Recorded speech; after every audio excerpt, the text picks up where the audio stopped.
we all know you don't take cash out of somebody's hand. You have to have them put it on the table, right? So you have two choices as to how you're going to organize your money.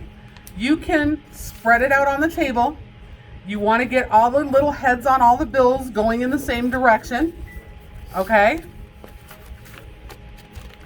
Different casinos do it different ways. They're either going to have you hold those bills face up in your hand and then flip them over to go face down. They might have you hold them face down in your hand and flip them over and count them face up. Or they might have you just hold them in one certain way and count them exactly in that way, okay? That varies casino to casino, but what is the same every casino is when you run down money, the bills go in rows of 5, except for $50 bills. $50 bills go in rows of 4, okay? So when somebody gives you, let's say, $100 bills, and I've got a whole big handful here, it doesn't make sense to spread it out on the table and pick it up one by one to put it in your hand the right way. There's a lot of bills there. Put it in your hand and flip it over back and forth or turn it as you go, okay? So 1, 2, 3, 4, 5. You want all of the heads facing the same direction. The largest number on that bill should be in the upper right-hand corner. So on a $100 bill, you've got this largest number right here. If they want you to do them upside down, this is going to be at the top, okay? So it's either going to be this way or this way. That doesn't have the 100, but the new 100s do, right? Either way is fine. If you only have a few bills, you can angle those bills, okay? And what I mean by angle those bills is this.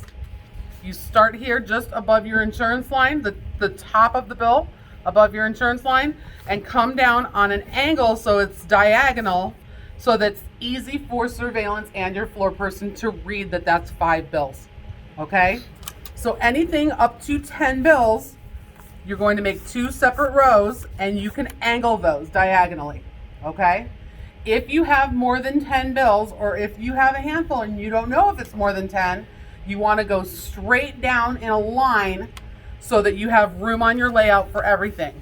So it's going to go like this. Okay? Everybody see that? All right. $20 bills, same way. There's your big number on the $20 bill. It's going to be up in the top right-hand corner if you do it face down. If you do it face up, this is going to be in the top right corner. Okay, and do it this way. That makes it easy for surveillance and your floor person to look over and see that, yes, those are all $20 bills, right? That's why we do it that way. We group bills together by denomination and we put them all facing the same direction so that everybody can look over and see those are all the same denomination bills. If I were to have a $10 bill somewhere in the middle of all of those hundreds, they might not notice it, right? So we always want to make sure that the number is visible. If it's this way, you might not be able to tell. That's why we always make sure that they face the same direction. Everybody got that? Okay.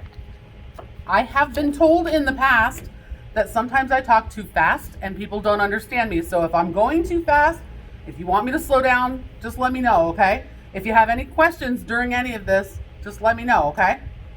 All right, so first I'm gonna start with I'm gonna start with a regular buy-in. We have a regular buy-in. Somebody throws down some $20 bills. They're all in different directions, that's fine, okay? They throw it down on the table. I'm gonna pick this up. I'm going to count it down as I go. I'm rearranging these bills to put them in the proper order. A row of 5, I start another row of 5. I start another row of, it's not going to be 5 because they only gave me 2 extras, right? So now I'm going to count what I have. When we get money or chips or anything that we are taking in from a player, whether we're making change, coloring up, whatever it may be, doing a surrender, making change for insurance, anything we get from the player goes on our left-hand side. Anything we are going to give to the players goes on our right side, okay? So as you can see, I ran down the cash on my left. I've got $1, $2, and $40, right? So if I have $240, the standard rule in every casino is this. If you are on a table where the minimum is a red chip, that means $5, $10, $15, or $20 minimum table, you must give your customer, the player, at least one full stack of that color chip. Okay, everybody understand that? What I mean by that? Okay, so I am, in this case, because I'm on a $5 table, I'm going to start with my red because I know I have to give them at least one full stack of red. I'm going to take it out. I'm going to run it down. I'm going to prove it. Okay? From there, I'm going to go up to the next higher denomination. So I have $240, which I've already laid out 100, which means I need another $140. So now I'm going to green.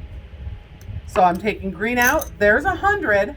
Now it's up to me. How am I going to do that other $40?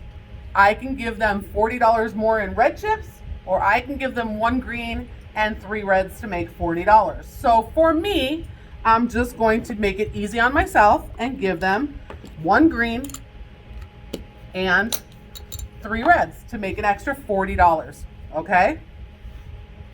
When we run down the checks, either for change or color ups or whatever it may be, a fill, a credit, anything that we're doing to run down checks, the highest denomination check we're using always stays closest to the dealer.